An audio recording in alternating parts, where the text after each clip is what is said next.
Before we start, I'm going to do a quick introduction. Neil, why don't you tell them a little about yourself, and I'll tell them about me, and we'll get going.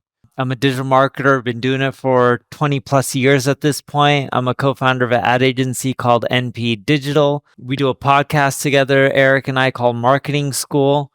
And yeah. So my name's Eric Siu, and like Neil mentioned, we do the podcast together. I think we're probably over 110 million downloads now. So we've been doing it for about 8 years. And I have an ad agency as well. It's called Single Grain. And that's what we primarily focus on. And we actually...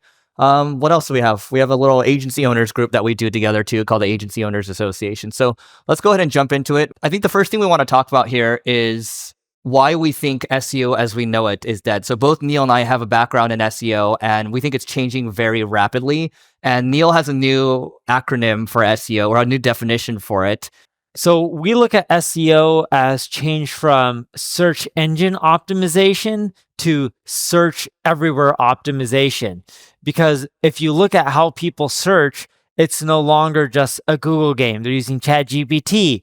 According to Google VP, young people use Instagram and TikTok to perform a search. So you now have to optimize for all the platforms because people no longer just search only on Google. And when people think SEO is dead, we ended up doing analysis. We looked at through our sites, through our tools like Uber Says, Answer the Public. We have access to a lot of data, and people are like, SEO is dead. Google released AI overviews in over 100 countries now. They're taking up all the traffic, and what we've actually seen is consistent growth in traffic to websites from Google. And according to Danny Sullivan, who's a Google search liaison, he said Google has driven more organic traffic to websites each and every single year since inception. And we ended up validating this with our small sample size of data. I believe it was over 30,000 websites that we looked at. But websites in general are getting more SEO traffic over time. And even with the AI overviews, we actually saw a little bit more than a 1% increase in traffic.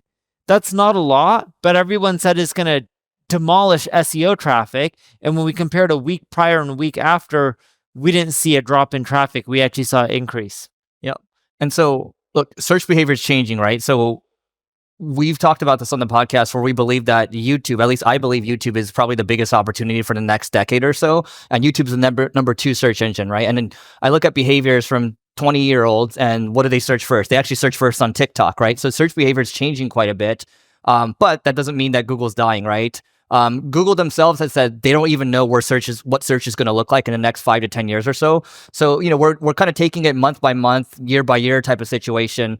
But I think it is a little overblown to say, oh my God, AI is going to change everything. I think long term AI is going to shift things quite a bit, but I think it's a little overblown right now. So again, long term, big tectonic shifts that we're going to see, right? But right now, it's more or less, even in the last year, it's kind of been more or less the same thing. Sure, I'm using Perplexity a lot more. I'm using Claude a lot more. Yes, I like computer use from Claude. There's cool things, those of you out there that have used like Bolt.new or Replit, anybody here is now a pseudo developer, right? You can basically create a front end, maybe 50 to 70%, and then send it over to developers, and you can make a full-blown app, right? So a lot of things are shifting quickly, but I would say marketing as a whole, it's still mostly the same, at least right now. Yeah, you just got to end up being patient, and you'll see how things evolve over time. And a great example of this is this graph right here. So in 2020, we did a survey with around 5,000 people, and what we found was, when we asked them, where do you go to find your answers to your questions online? I know this is only a subset of the queries that people are searching for,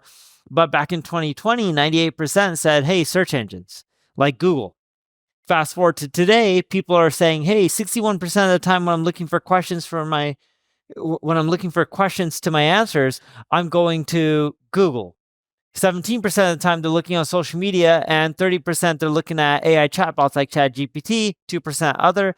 I know that adds up to more than 100%, but it's because people are using more than one platform. And this is what makes it interesting. You're starting to see the landscape shift. And search is actually going to start looking more like social media. In social media, people are like, oh, Facebook's a juggernaut. They won. Well, you have Facebook, you have Instagram. Instagram didn't kill Facebook. Facebook actually makes currently more ad revenue or Meta makes more ad revenue from Facebook than Instagram. Snap still exists. Pinterest is out there, right? TikTok's blowing up. And what you're going to end up seeing is search is going to be a very similar game. There's going to be many platforms, many options. People are going to use a lot of them. Just like the average person uses 6.6 social networks, I believe, according to Demand Sage. So that's a lot of social networks. At the same time, people use multiple platforms for search, so you have no choice but to optimize for all of them. It's actually been a while since a new big platform popped out, right? Back, 10 years ago, there was Snap, there was Instagram, all these things were coming out, right? And now you have these new platforms and some of the attention is shifting over. I don't know, I'm pretty sure this is the case for you too, but when we have leads coming in, we're seeing a growing chunk of them coming in from Perplexity or ChatGPT. And I listened to one of the calls. They're like, oh yeah, when we search through ChatGPT, you're popping up for everything. How do you do that, right? And so search behavior will change over time. Search in the past, historically, like you had before Google, it was Excite, right? You had Lycos, you had all these things. And now it's becoming more democratized, I guess would be the word. And so that's actually a good thing, right? Because competition breeds creativity. Even with podcasting, if you look at what Eric and I have done with our marketing school podcast, when we go to events and Eric talks to people, a lot of people have found us through a podcast. It's a new avenue to get people in.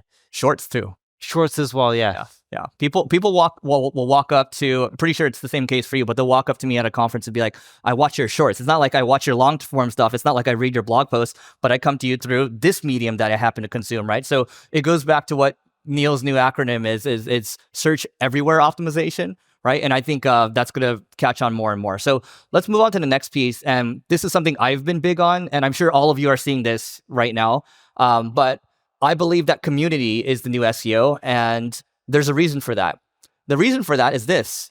Because there's a proliferation of AI content that's been hitting the web, Google's like, oh crap, what do we do about that now, right? And so when you look at this graph, everything that's going up and to the right, you have HubSpot's in here. This is HubSpot's community, Zapier's community, Shopify's community. That's all moving up and to the right. That's all user-generated content. And when you think about the search engine results now, what do you see more of? You see Reddit. You see Quora, you see a lot more user-generated content because that's content that is more trustworthy than all the AI-generated content that you're seeing being put out there, right? And Sam Altman of OpenAI fame has said that he believes that not even just online communities, but in-person communities are going to be worth way more in the next 5 to 10 years. And this, guys, what we have over here, this is an in-person community, right? We're getting to shake hands with each other. We're getting to break bread with each other. It's the in-person stuff that really... that's what carries over into big collaborations and helping each other grow at the end of the day, right? Now, that being said, I use a company called Skool, Skool. There's actually another one called Circle.so. These are all community platforms you can use. And when you look at their SEO traffic, it's all moving up and to the right? So they're getting more SEO traffic. But the beauty of community too is that it's a retention mechanism. It gets people, you might get a customer in, but it gets people to stay, right? People stay for the community. People stay for this. This conference now is bigger than one of the biggest marketing conferences in the United States, right? It's because you guys love community. And that's what it is at the end of the day. Have you ever wanted to target a bunch of accounts on LinkedIn at once and personalize them? Well, previously you couldn't do this. Let's say you wanted to target 500 enterprise companies and you wanted to hyper-personalize those ads. You can do that now. And LinkedIn has confirmed with us that nobody else can do this right now. Only we can do it. The product is called Carrot. That's Karrot. And it's Carrot account-based marketing. So if you go to carrot.ai, you can go learn more about it and we'll see you on the other side. One thing that you need to keep in mind is whether you're in Germany or any other part of Europe or any part of the world, people have tons of buying options. What community does is build brand loyalty. If you look at your purchasing decisions, a lot of the times you're buying from brands that you're already familiar with. If you build a community, you'll have stronger brand loyalty because what's happening in marketing is a lot of companies are looking very similar to each other. But the ones that have a community, it creates a little bit of a differentiation, which could be enough to get a customer to come to you versus your competition. All right, so this next slide over here is just an example. So this is a community that Neil and I have. It's called the Agency Owners Association. And this is where we just go in and help agency owners grow, right? But this is an example. If you go to skool.com, school.com, you'll see a lot of these communities. And in some cases, a lot of them are free. Some of them are paid. You can see how much money they're making. But it's an interesting way to see how I think the upside that everybody has here, if you go start a community right now, is that I believe that community managers are very underpriced when it comes to like a salary standpoint. So, I think if you can get these people now, they're amazing. They're going to help keep your customers. They're going to help grow your customer base at the end of the day. This is just one of those examples. So But if you're going to create a community, you need to make sure that you guys are really involved. It's not enough to say, hey, we're going to have an online community and let our group, our members talk to each other. That's fine. But if you're not really participating, the community is not going to grow the way that you're expecting. People are joining your community, your brand, your company's brand. Someone from the organization, whether it's you or someone else, needs to be involved in the community. If you're not on a daily basis, it doesn't work the same. all right. So this next section over here, we're going to talk about moving beyond AI buzzwords because look, ChatGPT, it's not really the advent of AI, but that's really what started the big push, right? Last 2 years, everyone's been talking about AI. I think the word's a little overplayed now. I think it's still very important, but when we use AI in our marketing, I think it's a little overplayed there. So let's talk about this one, Neil. Yeah, so we did a fun experiment with 60 something websites. I think it was around 68 websites. We had 744 articles created, half through AI, half through human. The AI written content was modified by a human as well to an extent that made it decent enough to publish online.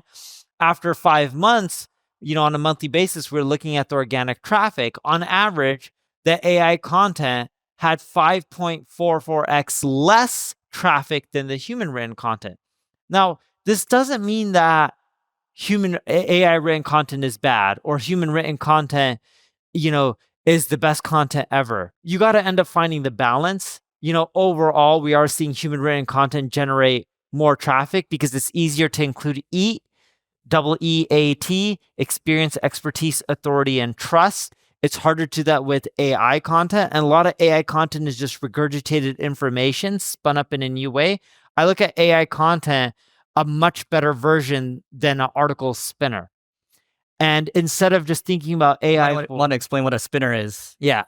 Go ahead. Article spinner, back in the day when Eric and I first got into marketing, you would put in text into this tool and it would spin it up and create a new version so it wouldn't be duplicate. It was garbage content, but it worked. It worked. And AI is a much more advanced version than that. It's taking everything from the web previously to create an output. If you look at the content that's doing the best in today's world, it's people talking about new stuff. It's hard to do that with AI. People want to hear stuff and read stuff that they have never seen before on the internet. And there's a lot of AI buzzwords out there, and a lot of people are using this technology, and it's amazing. Eric has some amazing examples of him using AI. What we're seeing with most organizations are they're using AI, but they're not adding KPIs. So they'll spend a year using AI. They're like, look at all this cool stuff we did. Did you get more traffic? No. Did you get more leads? No. Did we get more sales? No. Did we generate more revenue? No. If you're not using this technology to help you with your main goals, what's the point? Yep. So Neil just kind of brought it up. This is an example of one thing that we're doing at Single Grain, my agency, and these are known as agentic workflows. And the way I would explain this, to back up a second, you let me know if I'm going too quickly here, but you hear about Satya Nadella, you hear about Mark Zuckerberg talking about AI agents and how they're going to change the world, right? These are, workers that are infinitely patient, that will work 24/7, that won't argue with you, that understand your strengths and your weaknesses, right? Now, the way to think about agents, and I was actually having a conversation with a guy that's leading up Microsoft agents last week, and they're very much getting into this now. And he's like, "Whoa, the stuff you guys are building is like, yeah, just keep doing this, right?" So here's an example. If you want to build, let's say, an SEO agent, the first thing that you have to do, so an SEO worker, basically, you have to think about all the jobs to be done. And I would recommend that everyone Googles jobs to be done framework. Just read up what that is, okay? And a jobs to be done is basically what are all the things that an SEO worker needs to do. So they need to think about technical SEO. They need to think about on-site, SEO, internal linking, external linking. They need to think about all these things, right? And any job is a very thankless job. There's a lot of time and effort that needs to go into it, right? And so here's an example of an agentic workflow that we created, because in SEO, what works? If you update your content, if you delete your content, and you consolidate your content, that helps with traffic, right? So this is a consolidation agent over here. If you start at the very top left, you can see that this agent starts off with fetching Google Search Console data, and it winds down and it kind of goes through things, and it's looking for content that is similar to each other that should be combined, right? And so you can see one of the steps over here. It says, identifying vectors, right? It's identifying similar vectors, and then it's combining. It's saying, hey, maybe these 3 pages need to be combined over here. But the problem also, just a little side quest here, is a lot of people run AI. They think, oh, we can just have it spin up a bunch of articles and let it go.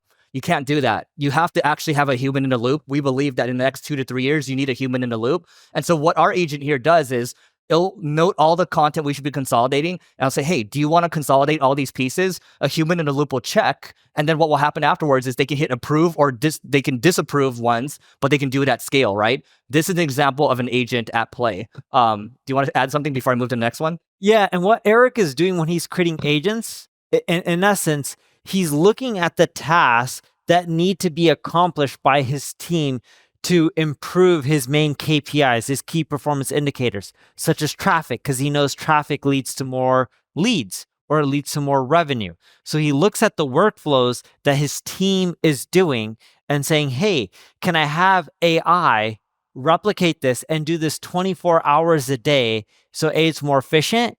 2, you're getting more done. 3, that should increase the results from the channels that are producing results for him. Yeah. And so, by the way, if any of you have an agency or a services business here and you want to build agents for yourself or for your clients, just go to your clients. This is the same thing we do at Single Grain. We go to our clients, hey, what are all the core processes that you have right now that are actually money generating? That's a key thing, right? Because to Neil's point, if you're not generating revenue, if you're not generating more traffic, who cares at the end of the day? And that's a problem with a lot of generative AI, right? And so here's an example of a workflow that we built that searches for internal linking opportunities on your website. Because that's a very simple thing with SEO, right? So you can see it's kind of just working right now. And we're finding it's trying to search, right? And it's like you can see the agent working, right? So we build a platform internally. And we're just like, let's build all these marketing agents. Let's just throw them into the platform. This is a simple example that anybody here, I believe, can do. And so I think it's key for everyone to think about, again, what are all the jobs to be done? Look, it's still working right now. And boom, it's like, we found these opportunities over here. Do you approve? Do you disapprove, right? This is how we think the future of marketing is going to look. We believe that, you're going to have a lot of smart talent on your team, and they're going to be armed with 1,000 agents, maybe 10,000 agents, maybe even 100,000 agents or so, and they're going to be a lot more efficient, right? I think maybe a couple years ago, I was a little more pessimistic about what would happen. Oh my God, all the jobs are going to be lost. Now I'm a little more optimistic. I think people will learn this stuff, and I think more jobs will be created. If you're an agency owner and you want to grow faster, check out the Agency Owners Association that's hosted by my podcast co-host, Neil Patel, and myself. And we have other agency owners that are doing 8 figures a year. They were doing 9 figures a year. They sold their business for hundreds of millions of dollars, and they're going to share their experiences with you. There's a whole host of other benefits. And the cool thing is that there's a 7-day free trial, and you should check it out now because we're going to take the prices up. So just go to marketingschool.io/agency to learn more, and we'll see you inside. And when you also look at AI, are you optimizing for these platforms for revenue? I had a person message me the other day and say, hey, Neil, want to work with your agency? I was like, okay, cool. How'd you find us? Oh, I asked ChatGPT and they recommended you. And when we started doing analysis and surveying different companies, what we found is when they were looking at their customer base and asking their customers where they find out about that product or service or business, we started seeing ChatGPT come up as a channel. ChatGPT is still exploding in growth. It's growing at an exponential pace. If you're not optimizing for these AI platforms, whether it's ChatGPT, Google has their own version of AI, or Perplexity, or whatever it may be that's out there, the latest version, you're going to miss out. You look at Amazon, they're integrating, Anthropic into, what is it called? Alexa, right? Because they're one of the big investors in it. If you're not optimizing for these platforms, you're missing out on revenue. The other day, I was with my kid. I travel a lot, but I was with my 3-year-old, and my 3-year-old's talking to Alexa. He asked me for chocolate, and I said, oh, we don't have any chocolate. So he goes to Alexa, and he says, Alexa, order me chocolate. And Alexa purchased him chocolate. So then I had to run to Alexa, and I said, cancel the chocolate. It didn't click for me that my kids can start making purchases on Alexa. And then I started going to my Amazon account and I started noticing so many orders, Post-it notes. I'm like, why would I ever use a Post-it note? And then I see my kids always write me notes on Post-its and put it all over the house. And it quickly hit me that they're ordering all this stuff off of Amazon through Alexa. And on top of that, they subscribe me to Audible. They're subscribing me to HBO Max, and they subscribe to some other video service and music service all through Amazon or the Alexa device. And I had to start canceling all these subscriptions. But it just shows these are all channels to think about that a lot of us forget. And interesting thing is the younger generation actually uses voice search, which is going to be powered by AI, more than traditional search because they learn how to talk before they can learn how to type. Yeah, dude, let's just face it. Like Amazon Echo right now or Alexa, piece of crap. Your Siri, also piece of crap. But now that they're layering in Anthropic and they're layering in OpenAI, it's just going to get way better. And I'm excited for that, right? Because we actually have a voice assistant that can help us now. All right, let's keep moving here. We have a couple more things before we get out of here. So, is it costing you customers? Neil's got some these cute extra graphs over here. Let's go for it. Yeah, so the top marketing channels to invest in time and revenue. And if you look on the left side, right, that is where most people invest their time, organic social. When you look at the graph on the next right, you can see that people are getting their ROI not from organic social. They're getting it from channels like SEO or paid ads or influencer marketing. And we surveyed quite a bit of companies that generate a minimum of 100 million in annual revenue. It just shows a lot of where the revenue actually is coming from versus where people spend their time is totally two different things. And this is important for you guys to know because it's not about where you're getting your ROI from. It's okay, you may understand that, but does your time where you're investing it match with where you're getting your ROI from? And it's just like the example that Eric gave with the agent stuff that he's doing. He's focusing on doing AI stuff that isn't sexy, but it's helping him produce more revenue. And by the way, it's often the unsexy stuff that makes money, right? Yeah, I had someone ask me earlier today, do you guys go to Cannes? Eric and I don't go to Cannes. And Cannes, we're dialing back our conferences. Yes. Yeah, keep going. And him and I, if you look at a lot of the creative stuff that gets shown on Cannes or in marketing in general, they show the sexy, cool commercials that you see in the World Cup or the Olympics. That stuff doesn't make the majority of the money out there. It's valuable. We're not saying that you shouldn't do it, but people don't like talking about paid ads. The majority of the internet spend online is Google ads, then Facebook, then Instagram, then Amazon. Those are literally the top 4 in order. The 5th one is YouTube. All right. So we're going to wrap this. I mean, we have a couple more minutes to talk about the future of marketing as we see it. So why don't you start off first? I mean, first and foremost, we've talked about the future of SEO being community, right? This is community over here. We think that's just going to continue to increase. What else do you see happening? We talked a little about voice search. I think within 10 years, the main way that everyone's going to be searching around this world is going to be voice because of AI integration. I think search is going to be everywhere, not just search everywhere optimization, but technology is moving. Like I was looking at a company the other day and they're showcasing to me their smart fridge. And when I say smart fridge, it can detect how much milk is left in your fridge and you can click a button and you're going to have new milk in your house. Now imagine the fridge making recommendations to you on the brand of milk you should buy based on an advertising deal. Search is literally becoming everywhere and it's being integrated more so into hardware. Right now, when we think about search, you think about searching on google.com. Imagine searching everywhere you go, like your car. Eric has a really sophisticated car. His car makes fake noise to sound like it's a petrol car, but it's actually fully electric. Yeah, I don't know if it sounds like a petrol car, but yeah, it sounds electric. Well, electric cars are usually quiet. There's no noise. Yeah. But his car created fake noise, so then that way it sounds like there's a motor in the car. Yep. All right. So look, Neil and I, we're not technical, right? But we always want to build, we always have ideas. We want to build new things all the time, correct? Yes. Okay. So the cool thing, earlier I talked about bolt.new. So it's BOLT.new, okay, N-E-W. There's also Replit. There's also Cursor. So all the people that are big on AI on Twitter or X, whatever you want to call it, are talking about this, right? And we actually ran a contest with my team. Yesterday, the contest ended, and we paid $500 to whoever came up with the most interesting thing. And like people were like going hardcore on this contest, right? And people were building like different paid media solutions. Whatever their job is, they're coming up with new solutions, right? They're creating different front ends. My point of saying this all to you is that, again, everyone now is a pseudo developer. You have to check this stuff out because literally you can prompt saying, hey, I did one just for marketing school for fun. I said, hey, why don't you take our YouTube links and allow me to upload audio and video files or post a link and then come up with the right packaging for YouTube thumbnails and headlines, right? And it actually built the front end for that. I could see it coding everything. I see it like catching its own mistakes. And then when I see something's wrong and I ask it to adjust it, it'll do it, right? So you can prompt a front end app out and then you can have your developers finish the job, right? So that's one example.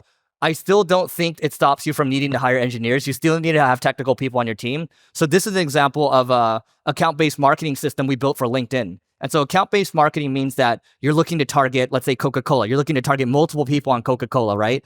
And so what we do for LinkedIn right here is we say, oh, Amazon should be doing this. Coca-Cola should be doing this, right? And then we're able to create all these LinkedIn account-based marketing ads at scale, and they're all customized, right? This is an example of something you can build using Bolt.new. You don't need to be super technical to do this. Yes, we had my CTO build this out, and we're running this right now actively. But this stuff works, right? And the cool thing is this: you can't do this in Germany per se. You can do this in the United States, though. If people are visiting your website, you can see who it is. You can see what their emails are and everything, and then you can just, oh, if this company visits 3 times, automatically dump them into this thing and start account-based marketing to them, right? And this has been working well with one enterprise company that we've been working with. So this is not to say, hey, come use this thing. This is one thing is to say you can build this on your own, like 60 to 70% of it. The other thing is, we've talked about this on the podcast before. Neil does this really well. How do you build stuff and just give it away for free, right? I think we're going to see a proliferation of products being built in the next couple of years. And that's what makes me really excited because we were really limited because we're not technical. And Neil and I were talking on the phone maybe like a month or two ago. He's like, man, you know, I really wish what I had was like a really strong technical co-founder back in the day, right? Remember that? Yeah. Yep. So you guys can get there a lot faster now, right? So this is another example. And then that's another example. But that being said, Neil, do you have anything else to add before we take a selfie with everybody? Yeah, I would say, you know, today is Tuesday. In the States, it'll be Tuesday soon. Or it's already actually maybe Tuesday. It's election day in the US. If you notice one trend in marketing, the candidates actually started spending way more time on podcasting than a lot of the traditional media when it looks to interviewing. You know, Donald Trump went on the Joe Rogan podcast, 42 million views. That was just a YouTube clip alone. 44 million now. 44 now, Yeah. as Eric mentioned. Yeah. That would be hard to get 44 million views by going on national TV. It's an upcoming channel that a lot of people aren't focusing on, and it's not that competitive. There's only around 4 million active podcasts. To give you a perspective, there's over 1 billion blogs, right? It's not that competitive, and it's very powerful of channel when it comes to getting your message out. All right. So basically, look, new media is replacing old media. Balaji Srinivasan called this in 2016, right? We're seeing it happen actively now, and now's a good time to do it. So you guys have been amazing. We're going to take a quick selfie. So put your hands up, but let's take a selfie. Let's do it. And then we'll get out of here.